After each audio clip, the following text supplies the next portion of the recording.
Sejam muito bem-vindos novamente ao Cast Titãs, minha gente. Eu sou o Rony Santos e ao lado do meu parceiro de missão, Gabriel Gabi, conversamos semanalmente sobre empreendedorismo, inspiração e transformação pessoal. Aí sim, mano. E aí, Rony? E aí, galera? E aí, meus titãs? Ótimo dia, ótima noite, ótima tarde para você que tá ouvindo a gente agora aí também.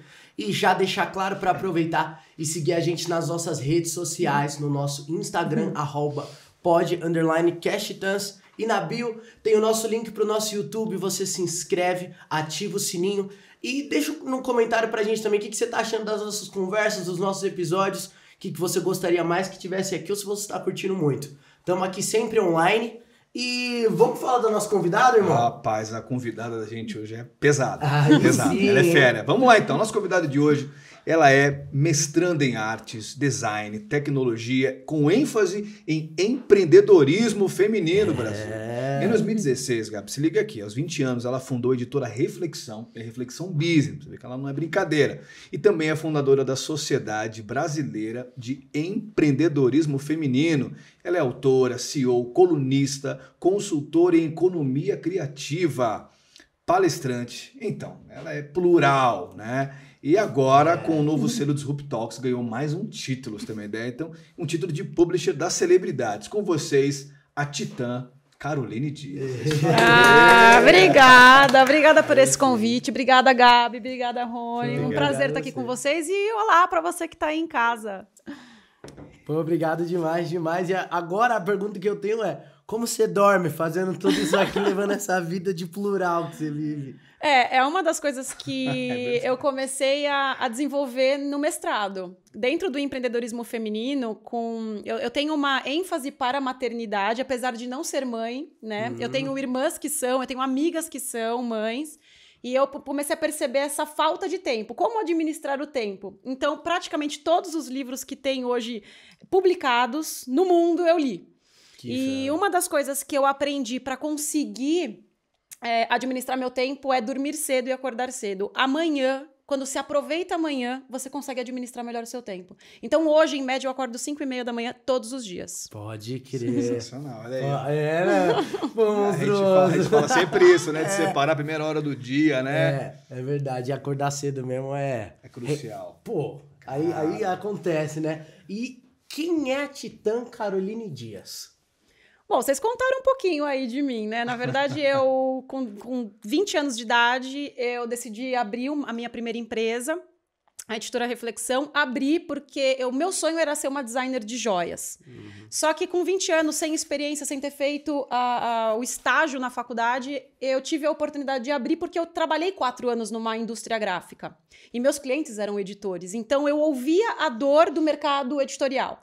E aí, a partir daí, eu com o olhar de fora, porque é isso que as pessoas não entendem.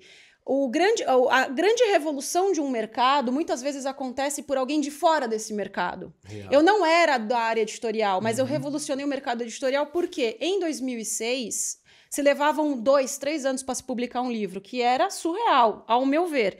Eu entrei no mercado publicando livros em 2 meses, 3 meses. Então, o que aconteceu?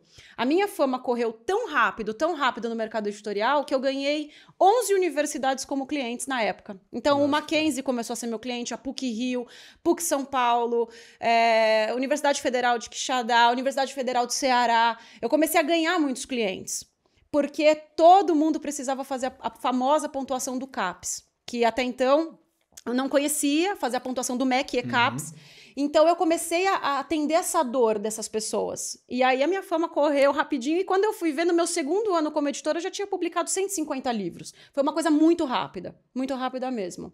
Caramba, é interessante isso, né? Porque tem uma expressão que diz que o hábito suja os olhos, né? Então, às vezes, você tá o olhar tá tão viciado por aquele mercado que você para de identificar algumas dores. E você veio de uma outra área, percebeu alguns gaps naquele mercado e começou a revolucionar ele, né?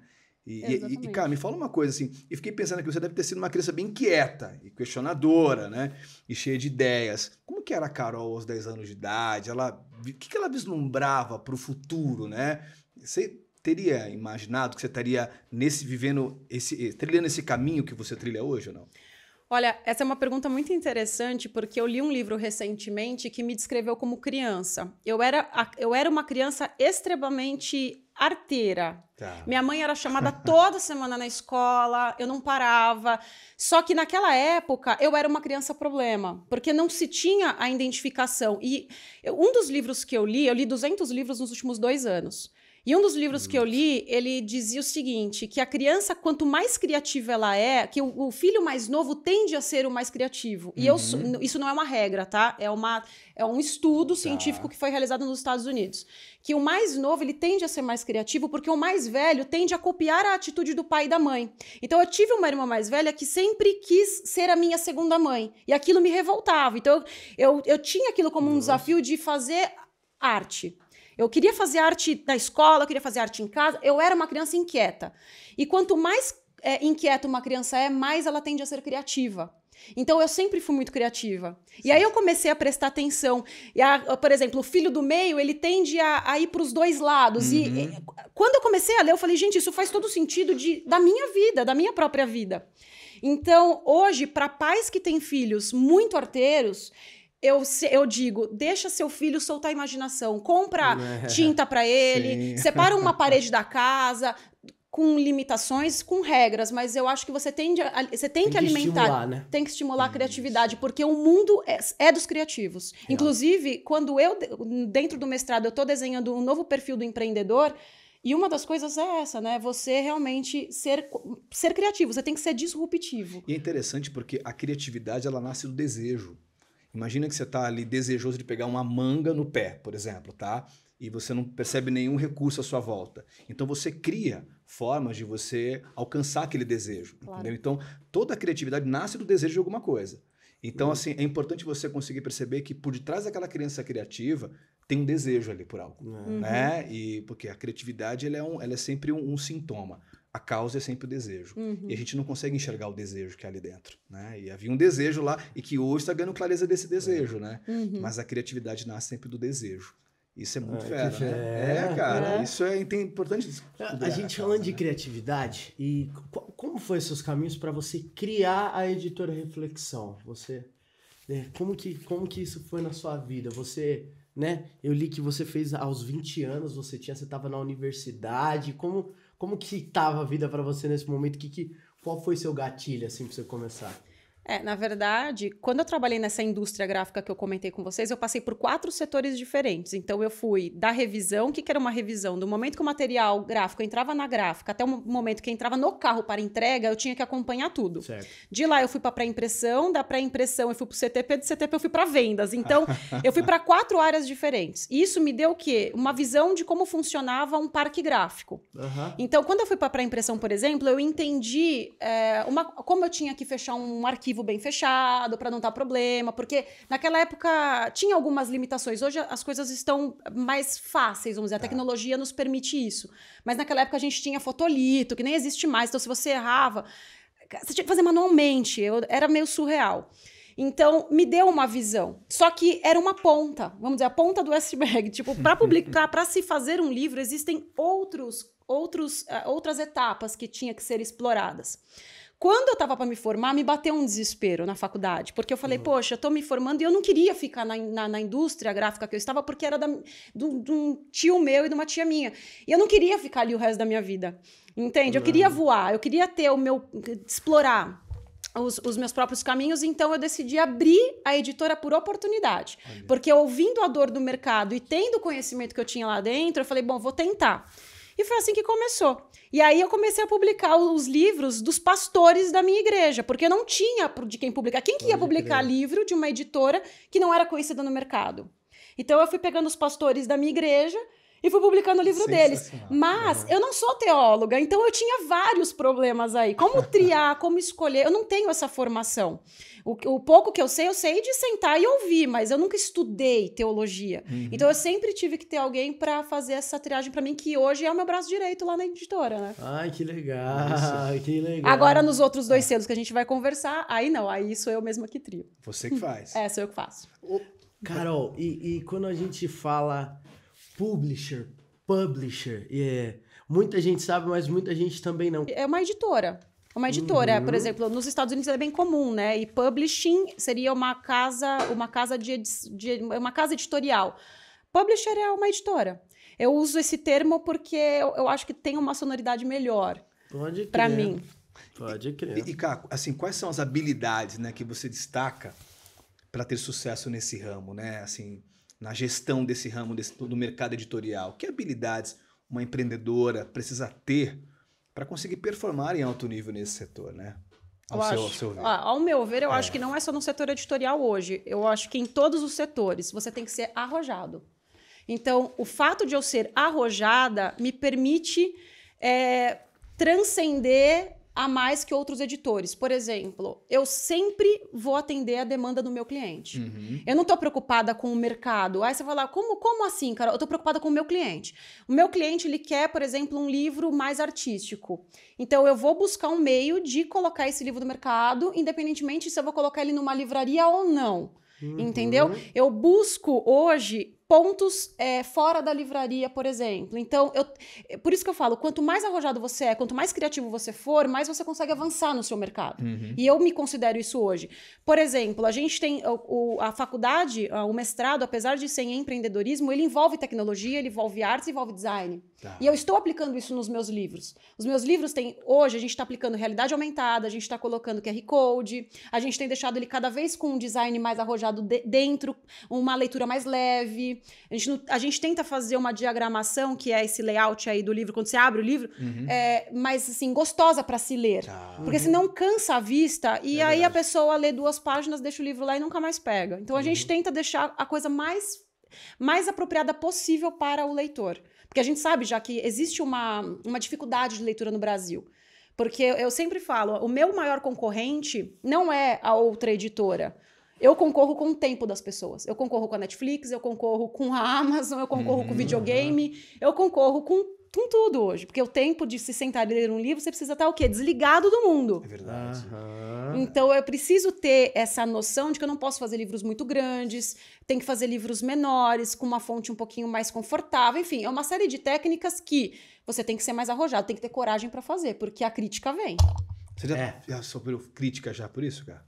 Já. Fala um pouquinho para isso. Mas qual é a principal crítica por você trilhar esse caminho por formatar dessa forma que você pontuou para nós? Então, a primeira coisa que eu sinto, eu publiquei 900 livros em 16 anos. Primeiro, seus livros não têm qualidade. Não tem como ter qualidade. Aí eu falei, como assim não pode ter qualidade? Não tem qualidade ou pode não ter qualidade? A minha equipe é uma equipe que eu levei anos garimpando. Então, o designer que está comigo há muitos anos. O tradutor que está comigo está há muitos anos. O revisor. É uma equipe de mais de 20 pessoas. Eles estão comigo há muitos anos. Então, se eu falar para eles, a gente precisa fazer isso, eles vão largar o que eles estão fazendo para fazer isso para mim e a gente vai entregar com qualidade. Uma coisa ou outra pode sair do trilho, mas isso em qualquer área. Mas a gente rapidamente volta.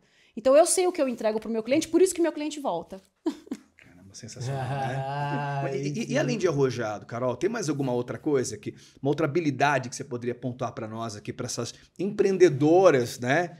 E empreendedores que estão nos acompanhando também aqui agora. Além de ser arrojado, qual uma outra, se você pudesse pontuar mais uma que seria essencial aí? Eu brinquei muito no meu mestrado agora, que eu tô criando uma metodologia própria, e eu não gosto muito desse termo, mas o ser cara de pau. Eu acredito que as pessoas tenham muito medo hoje do não. As pessoas têm muito medo de ouvir não. E o não faz parte do game. E quanto mais não você ouvir, mais você vai se aperfeiçoar para melhorar. Um trecho que eu li num dos meus livros, claro, eu não vou lembrar todos aqui de cabeça, foi que o empreendedor, ele tá num ringue. E a capacidade dele ser bem-sucedido ou não é quantas porradas ele toma, ele cai e ele levanta. E isso eu levo pra minha vida. Eu tomei muita porrada. Aliás, eu tomo porrada até hoje, mas no começo é muito difícil. Começar sozinha, eu comecei sem dinheiro, eu comecei sem apoio. Ninguém queria que eu abrisse uma empresa tão jovem. Então foram muitas porradas para eu conseguir chegar onde eu tô. Forte, hein? Nossa. E quando você fala dessas porradas e de tudo isso, eu sinto que também toda essa história que você construiu, que é a estrutura da editora Reflexão, que é a Reflexão Business e a Disrupt Talks. Conta pra gente como tudo isso foi crescendo, esses nãos que você foi levando, como surgiu tudo isso no fim? Então, na verdade, eu trabalhei somente como editora Reflexão durante 11 anos, 12, se eu não me engano. Em 2016, eu conheci o diretor de América Latina de MVP da Microsoft. Ele é só isso. E ele falou, eu quero publicar o livro com você, porque o tio dele já tinha publicado 8, 9 livros comigo, tinha falado super bem de mim, porque, de novo, eu passo experiência para o meu cliente, eu faço pós-venda, eu não simplesmente publico e tchau, eu cuido desse cliente, e ó que eu tenho mais de 1000 autores hoje. Então, a gente cuida dessas pessoas. E aí, ele falou, vamos publicar. E aí, eu falei, poxa, como é que eu vou colocar um livro de negócios dentro de um selo de teologia? Isso não vai ser legal. E aí foi quando eu tomei a decisão de criar um selo específico para negócios. Então, eu tenho o selo de teologia, editora Reflexão, que é teologia, ciências humanas, a gente tem um pouco de psicologia, direito. Fiz um segundo selo de negócios, inovação, empreendedorismo. E aí, esse ano, é outro selo que a gente vai falar daqui a pouco, talvez, que é de celebridades. Que sensacional. Carol, a Reflexão ela tem alguns best-sellers, né? Como Quem Criou Deus e Teologia Arminiana, Mitos e Realidades. Como uma obra se torna um best-seller, né? O que... Sabe, fala um pouquinho, o que faz uma obra virar um best-seller? Bom, eu vou voltar um pouquinho. O meu primeiro best-seller foi um livro chamado Se Deus Existe, Porque Há Pobreza. Tá. Só no lançamento desse livro eu tinha 2.000 pessoas. No Foi o maior lançamento que eu fiz na minha vida, e esse lançamento foi em 2008. Quando eu cheguei no lançamento, eu não acreditava o que estava acontecendo. E aí ali foi o meu primeiro grande acerto. Eu falei, poxa, que legal, porque publicar um livro e transformar ele num best-seller é muito difícil. E o segundo lançamento que a gente fez com esse autor tinha 800 pessoas. Então, foi o primeiro best-seller.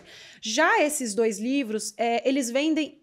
Eu vou falar até como um tom de crítica aqui, para você que está ouvindo, para todos, que são livros de tradução. Infelizmente, a gente tem aí a síndrome, sei lá, do cachorro vira-lata, de achar que tudo que é de fora é melhor. Em 2012, eu comecei a publicar livros de autores americanos, canadenses e europeus no Brasil. E me surpreendeu demais a vendagem desses livros. Para vocês terem uma ideia, um livro que eu publico de um brasileiro equivale a um custo de um estrangeiro, aliás, 6 vezes maior. Então, é um exemplo. Se eu gasto 10, eu gasto 60 para publicar um de um estrangeiro, porque eu tenho antecipação de direitos autorais lá fora, eu tenho a tradução e eu tenho 2 revisões a mais nesses livros. Só que são autores que são conhecidos no mundo inteiro. Então, esses 2 livros, por exemplo, que foram citados, eles são livros de americanos e que trouxeram tanto resultado para mim que eu fui para o Texas 2 vezes, sozinha, aluguei carro, fui até a Universidade de Waco, que é onde ficam esses autores, eu gravei eles lá. Porque realmente as pessoas gostam. Foi super legal, foi uma das melhores experiências em 2017, abril de 2017, pegar carro e dirigir 14 horas. Sozinha nos Estados Unidos. Isso é empreender. É muito. Isso é buscar. E me fala uma coisa, o que leva, né, um livro se tornar best-seller? Você poder pontuar que vai alguém que quer escrever ou está escrevendo e poder dar algumas dicas, né, que faz o livro virar um best-seller.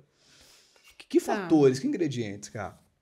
Eu li o livro de um autor muito conhecido que ele disse o seguinte, até o meu livro se tornar best-seller, eu fiz mais de 100 podcasts, ele falou. E é um livro super conhecido e que, desculpa, eu não estou lembrando agora, mas eu posso lembrar no intervalo e no final a gente falar dele. Não existe um segredo, não existe uma fórmula. Se existisse, eu já tinha patenteado, obviamente. O que eu acho o autor não pode abandonar a obra. A obra abre portas. As pessoas falam, mas livro não dá dinheiro. Isso é um mito, isso é uma mentira. Livro abre portas. Por exemplo, a gente vai publicar seu livro em breve, né? A gente está soltando um spoilerzinho aqui, não vou soltar muito. Se prepare. Um livro, ele transforma o autor, ele eleva a autoridade de um autor e ele abre portas no seguinte sentido. Muitas pessoas vão comprar o seu livro sem saber quem você é. E gostar do seu conteúdo e comprar os seus produtos e os seus serviços. Isso acontece. Eu transformei um autor em um best-seller em 2012. De uma grande artista aí na livraria comprar, postar e ele explodir. Aconteceu, isso acontece. É corriqueiro? Não, não é. Então, a minha maior crítica para alguns autores é esse. Eu publiquei, não tive resultado, eu paro. Você não pode desistir, porque todo empreitada é um desafio.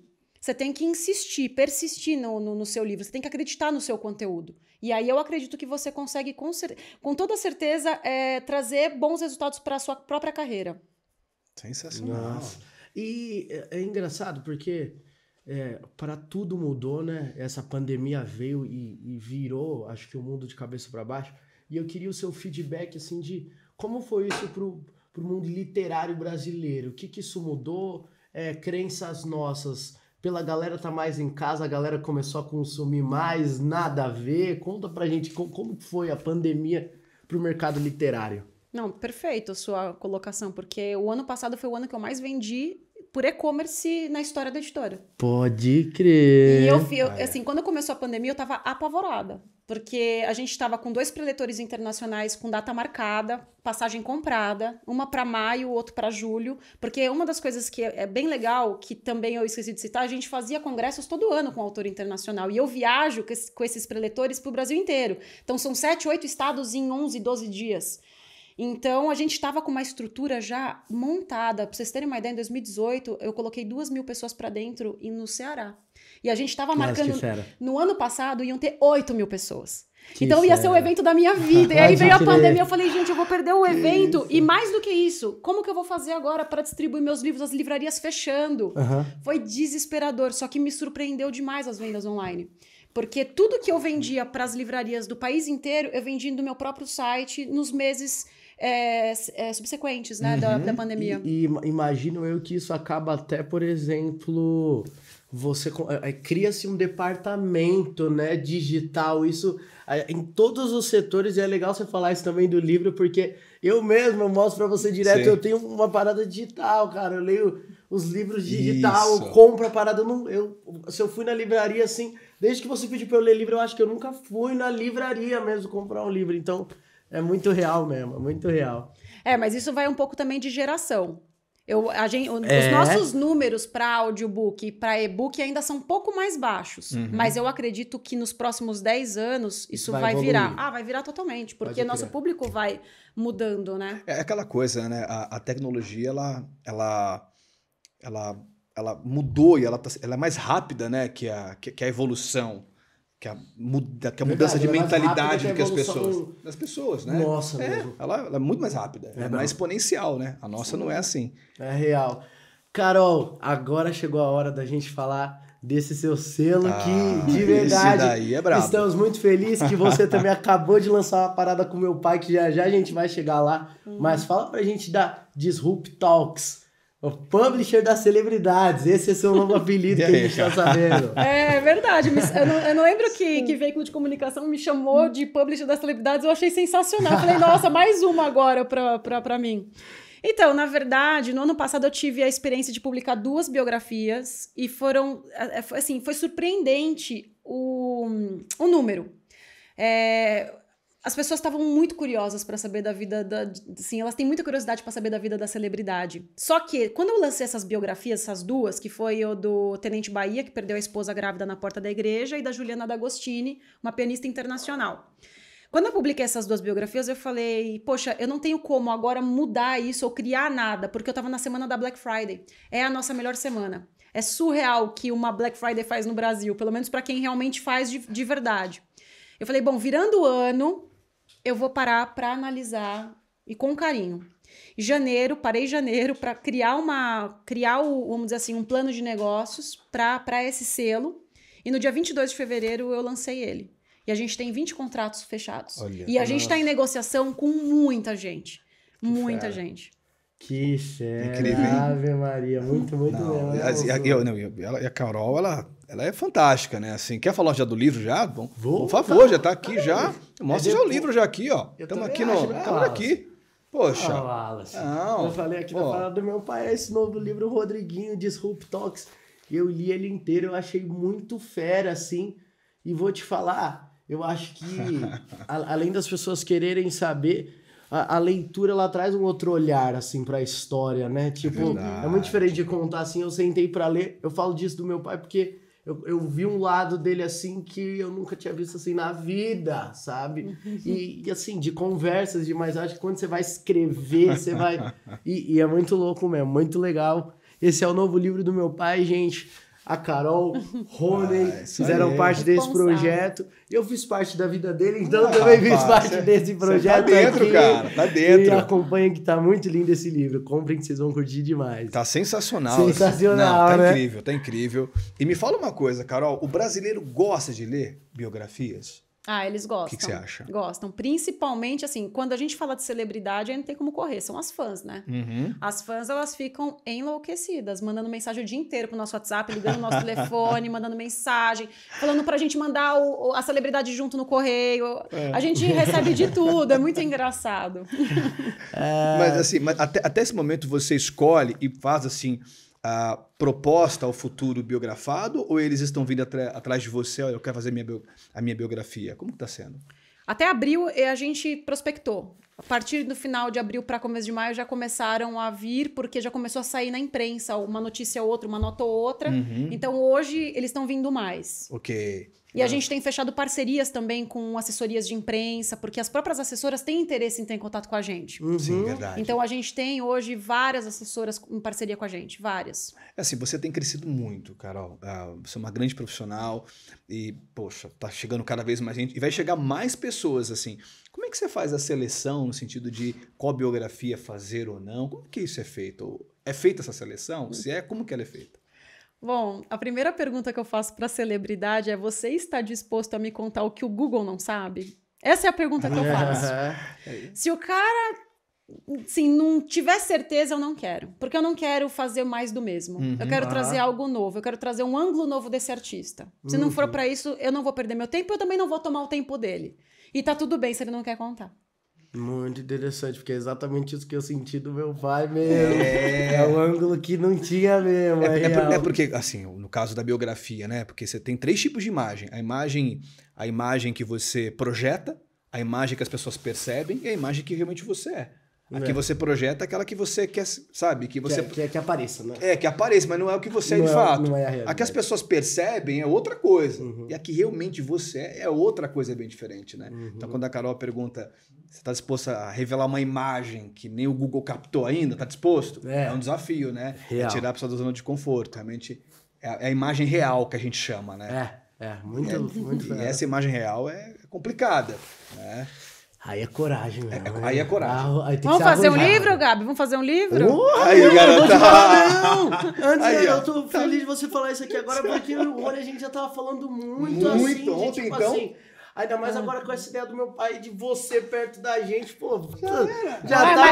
Mas tem que contar o que o Google não sabe, hein? Meu Deus meu do céu. amigo. Já tá doido, vambora, de Viu? verdade. E assim, assim, tem uma coisa.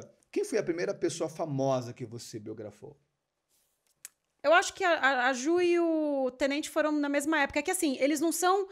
a Ju, ela é muito famosa em outros mercados, né? Ela é concertista. Eu acho que ela mais focada no internacional. Por isso que eu topei fazer a dela. Eu que convidei ela, na verdade. Ela tinha me pedido uma ajuda para alguns livros infantis. E eu não achei sentido dela fazer livro infantil sem ela se apresentar para o público brasileiro, porque ela praticamente morou mais fora do que aqui. Então, os dois foram juntos. Agora, de uma celebridade famosa, que eu diga, tirando, claro, o Rodriguinho, que a gente já publicou, eu diria que a Sônia Abrão. A Sônia Abrão a gente vai publicar agora no mês de setembro, se eu não me engano. A gente vai publicar ela, então, a Sônia. Nossa, muito, muito fera. E agora, eu queria que a gente entrasse aqui nos passos a passos, e eu vou pegar até o livro do meu pai aqui pra gente usar como exemplo. Claro. Como foi a abordagem com ele? Você que procurou ele ou ele que te procurou? A gente teve um meio de campo, né? Sim. Né? Meio de campo. A gente teve um meio de campo. A gente tava ali, né? Volante, né? Eu só passei a bola, né? Aí sim. Não, porque eu lembro que a gente tava na mentoria, uma das sessões, e ele falou que queria escrever um livro, né? Eu falei, poxa, então vamos potencializar isso, né? Vamos potencializar com essa pessoa certa. Aí já conectei, e aí acho que começou por ali também, né, cara? Foi. E nesse livro, quantos profissionais tiveram envolvidos para fazer isso acontecer? Calma. Não, pensa aí, mas... Umas 8 pessoas. Umas 8 pessoas. Quais foram as etapas do processo de criação do livro? Bom, no caso do Rodriguinho, ele trouxe pra gente umas partes prontas, já escritas. Eu tô aqui em vida para te falar que ele escreveu esse livro faz uns 10 anos para trás, que meu pai começou a escrever esse livro, ele tinha isso guardado. E não tava conseguindo destravar ele mesmo. Poxa. Ele precisava de um empurrão. Ele precisava de um empurrão de verdade. E aí, quando a gente começou a ver os manuscritos dele, a gente entendeu que, como era muito antigo, a gente precisava melhorar, trazer algumas histórias mais recentes, trazer costura, que a gente fala costurar o texto. E aí, como já estava voltando essa agenda de shows, essa coisa toda, pós-pandemia, ou aliás, estamos em pandemia, mas já estava abrindo, a gente decidiu então gravar umas partes para a gente não atrasar o processo, e a gente foi criando o texto, fazendo toda uma preparação desse texto.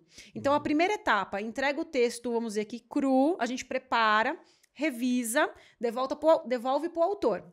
O autor leu, gostou, aprovou, aí a gente faz a capa, porque é a partir da capa que a gente monta o projeto gráfico do livro. Então, todos os elementos da capa, além, claro, da tipografia, ela compõe o visualmente, miolo. né? Exatamente. Todo o visual. Correto. Nossa, que fera. Muito, muito fera mesmo, faz todo sentido. E, mais do que uma entrevista, é preciso que o personagem se entregue para as histórias. É como você falou, que você já tem essa abordagem. Mas como de fato você faz pra fazer isso acontecer? Porque você tem que ir tirando esse íntimo mesmo, né? Pra isso fazer sentido. Você tem alguma técnica? Que de fato você vai, assim... E aí, cara? Então, na verdade, tem pessoas que eu não induzo a nada. Tem pessoas que já abrem uma garrafa de vinho e começam a tomar um cálice, porque não consegue falar. Outras falam demais. Então aí a gente tem que... E aí fica até muito, tem que filtrar. Né? Porque é isso que é importante. Nem tudo que me é contado é publicado. Eu trio a informação. Vamos dizer que de todas as biografias eu triei todas, porque tem coisas que não se cabe falar, porque senão vai gerar especulação, vai gerar dúvidas, Enfim, a ideia do livro é, assim, elevar a autoridade, não é cancelar ninguém. É isso. E é engraçado você falar isso, porque... A gente gosta muito de fofoca, né?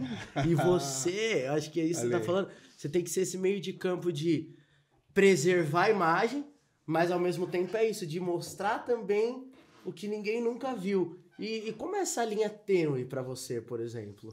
A gente tem uma equipe, eu tenho um conselho editorial. Eu tenho um conselho que tá ali pra literalmente me aconselhar. Então tem informações que a gente leva e esse conselho é composto de psicólogo, de pessoas do mercado editorial, são perfis diferentes, vamos dizer assim.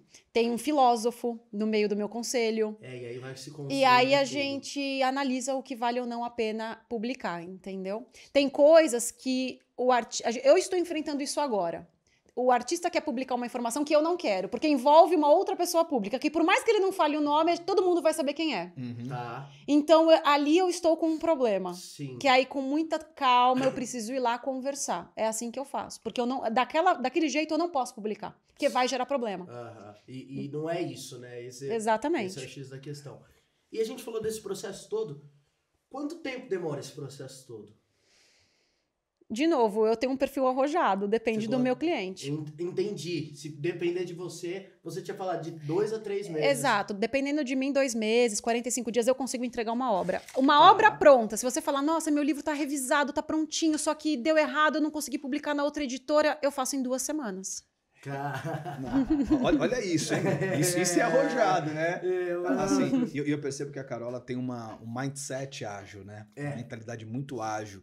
E só que, parafraseando, quando a gente fala da biografia do Rodriguinho, que é esse titã, eu lembro que na nossa mentoria, uma das perguntas que eu fiz para ele foi o seguinte, olha, o que as pessoas merecem ouvir sobre você, mas elas não sabem? Entendeu? Acho que uma celebridade, quando eles escrevem um livro com base nessa pergunta, o que as pessoas merecem saber sobre você, mas não sabem. Foca nisso, né? Não que elas querem ouvir, mas que elas não sabem. Né? Mas elas merecem ouvir. Você gostaria que elas soubessem. E é legal isso, porque isso tira você do óbvio, né? E é o grande desafio, exatamente. Né, cara? Sai um pouco do óbvio. Vou te falar, Carol, no seu Insta, a gente viu que muitos famosos já assinaram contratos. Quais os lançamentos até o final de 2021? Spoiler de 2022. E galera, segue a Carol lá no Instagram, Publisher Carol, e fala que vieram pelo Cast Titãs, hein? Então, a gente tem aí, até o final de 2021, a gente tem a Dani Albuquerque, a gente tem de novo Sônia Abrão, a gente... Até 2021 já. todo esse ano. Legal. A gente vai ter o Márcio Moraes, a gente tem... A gente é muito nome. Naomi Goldoni, Mariana Santos... Bom... Tem muita gente, eu não lembro de todo mundo. Ai, meu Deus. Tem Samara Filippo, tem Regiane Alves, vai saindo aqui, né? Em 2021. Tudo 2021. Eita, Laia. Tudo. A gente tem aí uns 18 livros pra sair, mas eu precisava de uma cola, né? Poder falar tudo, né, cara? Todo 2022 esquece, pô. Ai, que da hora. Vai ter bastante gente. E fala pra gente um famoso e uma famosa que seria um sonho pra você poder escrever a biografia dessa pessoa. Uma pessoa que eu tinha muita vontade de escrever uma biografia já tem livro publicado. E eu vou falar o porquê que eu queria ela. Eu queria muito a Gisele Bündchen. Por quê? Porque, pra mim, ela é muito controversa. E eu ia questionar ela. Tá. Por exemplo, se ela me assistir, pelo amor de Deus, eu tenho o maior respeito, tá? Eu queria muito porque eu gosto de questionar o famoso. Por exemplo, ela é muito defensora da Amazônia. Só que ela fez fortuna gerando consumismo. Ela gerou muito desejo de consumo nas pessoas. As grandes marcas pagaram milhões de dólares para ela gerar consumo. Porque, para mim, são duas coisas completamente diferentes, entende? Então, a biografia dela eu li. Então, eu tô aqui já com uma pessoa que lia a biografia dela e ela não responde. E uma segunda crítica que eu vi no livro dela, eu gosto de biografia que traz o lado vulnerável do biografado. Porque é o lado que ninguém quer contar, é o lado sozinho, é o lado que tá lá no travesseiro. Esse lado ninguém quer contar, né, Rony? Eu acho que você sabe tanto quanto... Aliás, mais do que eu, porque eu não entro, talvez, em tanto mérito assim. Mas eu tenho algumas dificuldades com a família perfeita, com a família Margarina, e eu acho que ela passou muito isso no livro. Eu estou fazendo uma crítica construtiva, pelo amor de Deus. Eu li vários livros nos últimos tempos, mas eu realmente senti um pouco falta. Briguei, mas passou 5 minutos, tá tudo bem. Será mesmo que tá tudo bem? Ou será que ela contou isso só para mudar de assunto? Então, eu queria muito fazer um livro para ela, mas ela já tem. E é interessante falar isso, né, Gabriel? Porque assim, quando você pontua isso num livro, alguma coisa, não há identificação. Por quê? Porque as pessoas não se identificam com o nosso sucesso, mas com o nosso fracasso, com nossas quedas, né? Com o nosso como. Como você chegou lá? O que aconteceu, não é? Acho que isso é muito importante colocar. É por isso que as pessoas gostam muito mais do Batman do que do Superman. O Superman é ninguém, invencível. O Batman a gente começa com o poder do cara. Não, mas só corrigindo, tá? Acho a Gisele uma mulher linda, acho ela incrível, acho que ela é linda demais, gente. Eu olho para as fotos dela, eu vejo ela, corpo, ela é perfeita. Eu acho ela perfeita. Para mim, como mulher, claro, eu acho ela linda. Mas eu tenho esses problemas. Tem uma máxima que fala o seguinte: você quer inspirar as pessoas, fala do seu sucesso. Você quer ensinar as pessoas, fala do seu fracasso. O sucesso inspira, mas é o fracasso que ensina, né? Exatamente. Carol, e a gente tá falando de livros que você publicou e que você ainda vai publicar, mas você também é autora. Fala dos seus livros pra gente, que você tá escrevendo também os seus, pô. É a parte boa. Então, eu publiquei um livro com 2 colegas em 2018, que são meus colegas de faculdade. Um se formou comigo, que é o Pedro Iosef, um designer de joias bem conhecido, inclusive nessa área de celebridades. Ele se formou na mesma turma que eu. E aí eu falei, Pedro, vamos contar nossa história num livro? E aí a gente se juntou com a Gabi Rossato, que é ela é fundadora do Seu Pet Art. E na época, ela tinha uma história incrível também. Ela faturou R$1 milhão em um ano com o seu pet. E eu falei, não, vamos se juntar nós 3, vamos contar essa história aí pro pessoal. E aí a Belas Artes apoiou esse projeto. Nossa, que fera. Entrou com o selo, entrou com tudo. E aí, no final desse ano, provavelmente, eu publique. Por que provavelmente? Porque eu dependo da minha validação do mestrado. Eu criei uma metodologia empreendedora, baseado nos livros que eu li, baseado na minha experiência, na experiência de outras empreendedoras.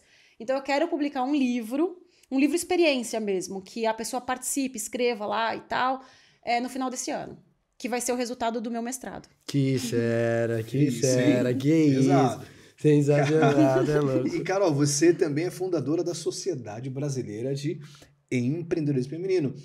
Fala um pouquinho pra gente o que é esse movimento, né? Essa Sociedade Brasileira. Fala um pouco pra nós, compartilha com a gente. Então, em 2018, eu tava num momento um pouco chateada, porque eu via que as minhas amigas estavam entrando nessa questão de ter filho ou não ter. Enfim, aí eu comecei a observar, porque muita coisa a gente aprende na observação, né? que poucas mulheres, isso é Rede Mulher Empreendedora, tá? É resultado de pesquisa. Poucas mulheres pós-maternidade conseguem voltar para o trabalho. Porque as empresas mesmo não querem, não tem interesse. E eu entendo o lado da empresa e eu entendo o lado da mulher porque eu sou mulher, então não tem como. Então eu fundei esse projeto para ensinar mulheres a transformar hobbies em negócios. Só que não é só transformar hobbies em negócios. Eu preciso ter uma metodologia. Porque uma das coisas que eu comecei a ser confrontada, eu lido com gente que tem PhD. Quem escreve livro não é... Durante muitos anos eu publiquei livros de pessoas muito inteligentes, pessoas que me questionavam mesmo.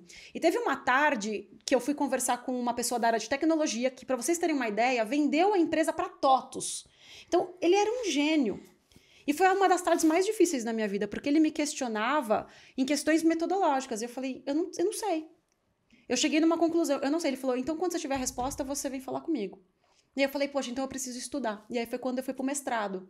Então, no mestrado, eu criei a metodologia, porque com a sua orientadora, você consegue sentar, minha orientadora, obviamente, mulher, ela sentou comigo, mãe, mais do que ser mulher, porque meu público é mulheres de 25 a 40 anos que têm filhos e não conseguem mais voltar pro mercado. E aí isso reflete no quê? Reflete no casamento. Essa mulherada, ela acaba se divorciando porque o marido não quer, gera brigas. Então, eu não sou mãe, mas eu me compadeço dessas mulheres. E eu quero, sim, que essa metodologia chegue para essas mulheres. Nossa, que legal. E você também idealizou o projeto Empreendedorismo para Todos.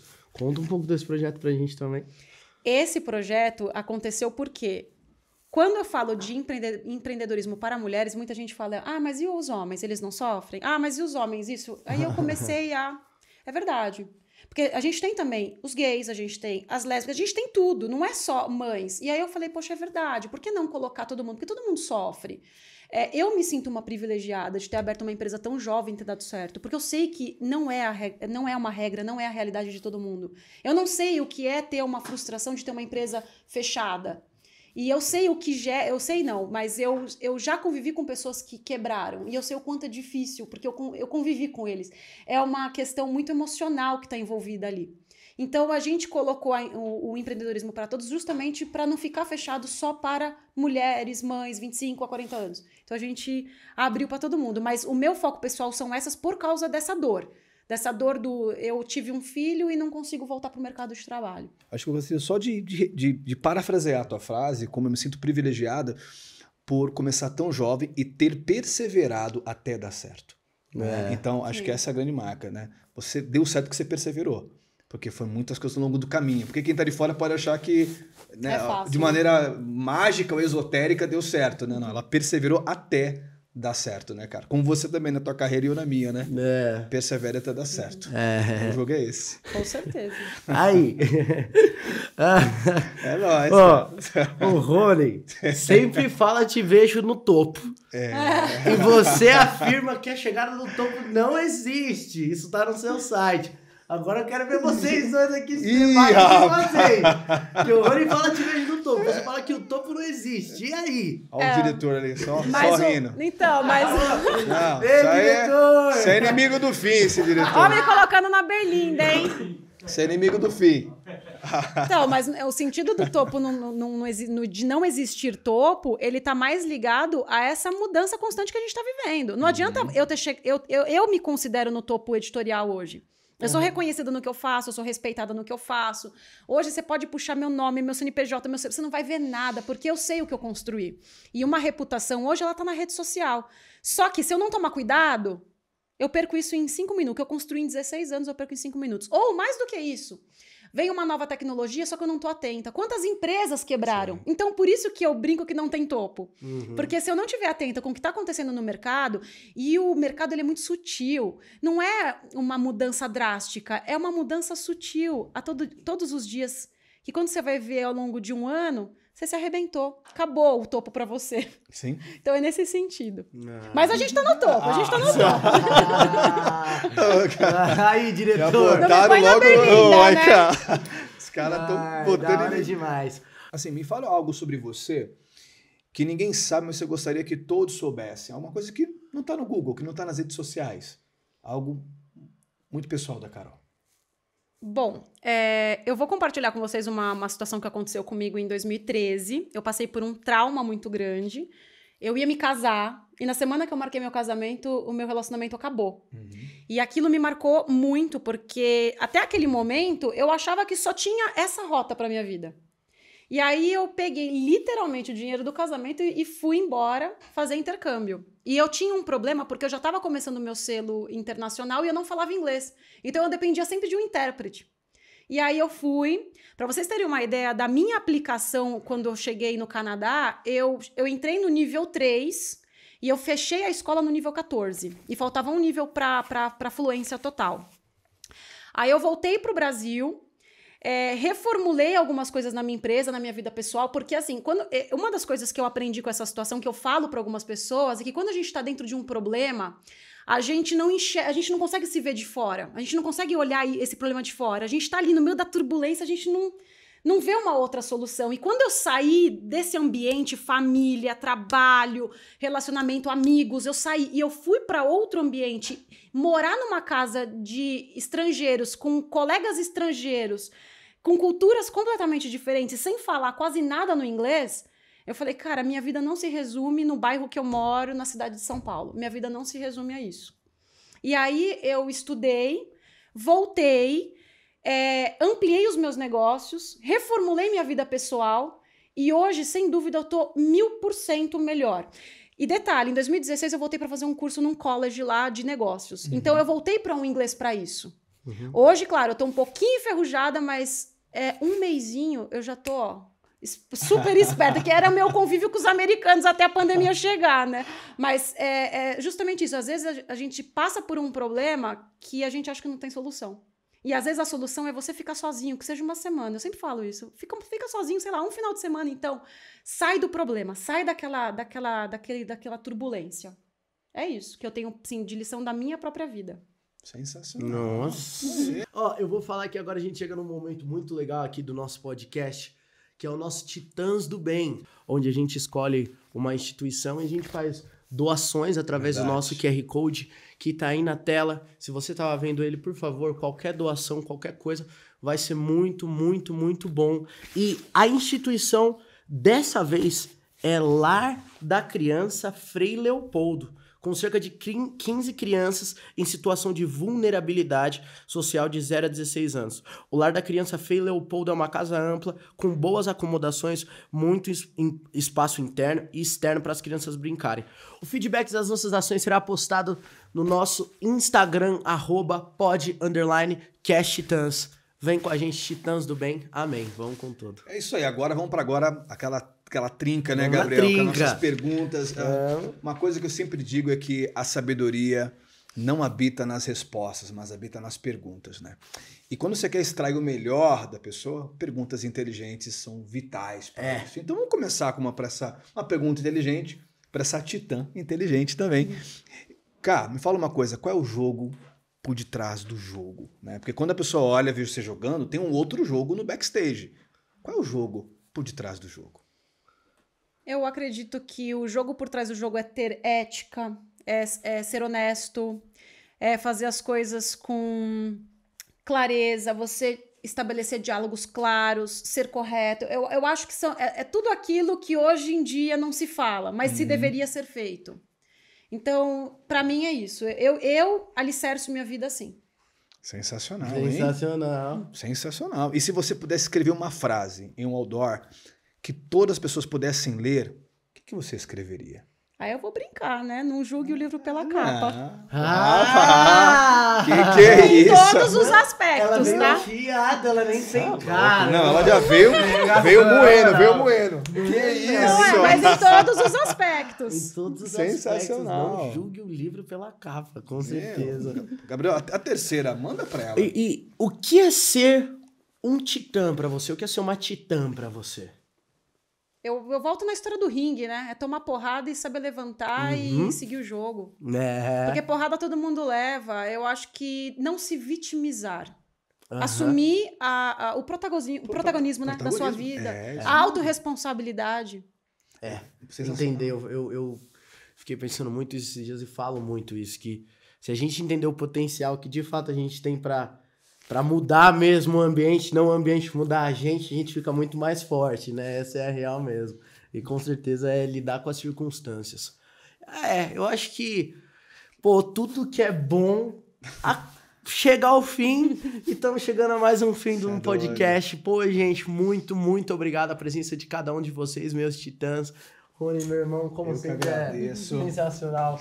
Carol, Obrigada pelo convite. De verdade, que incrível. Sigam a gente nas nossas redes sociais, @pod_casttitãs, na nossa bio.